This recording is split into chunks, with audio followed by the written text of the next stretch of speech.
As the city saddles up for the Kentucky Derby, one man is looking back at the rich history of black jockeys with quilting. Reflections in Black opens tonight at the Kentucky Center for African American Heritage. On display, large-as-life figures, their histories threaded in silk, as our Ian Hardwitt and photojournalist Jessica Farley found out.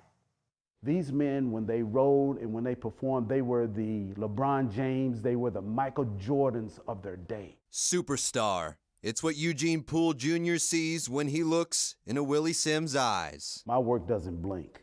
It looks right there at you. So I'm bringing them back from the early 1800s, early 1900s in a life-size format. Basically, I'm bringing them back to life. These jockeys might look like portraits, but each lives again through careful threads and colorful fabric. Cut, measured, proportioned, and positioned and sewn into place.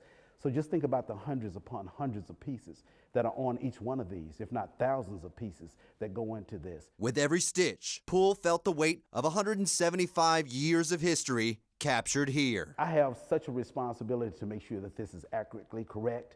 And when you spend 300 to 400 hours dealing with pieces like this, then there's a conversation that's taking place between me and these men. I know these men very well. I may know them better than their own mothers. Sims tells of his two Kentucky Derby wins, one in 1896 and the other in 1898, coming up after the fall of slavery as a teenager and his revolutionary riding style.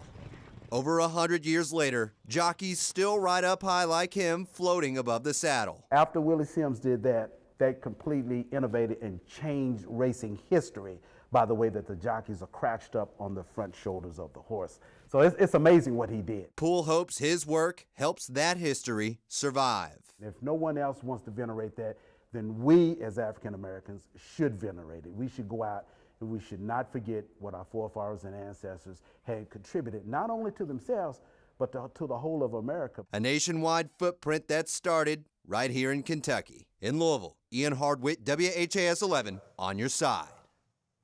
And you can see the exhibit tonight from 6 to 9 at the Kentucky Center for African American Heritage on Muhammad Ali Boulevard. It will stay on display until July 30th. Those are some incredible quilts.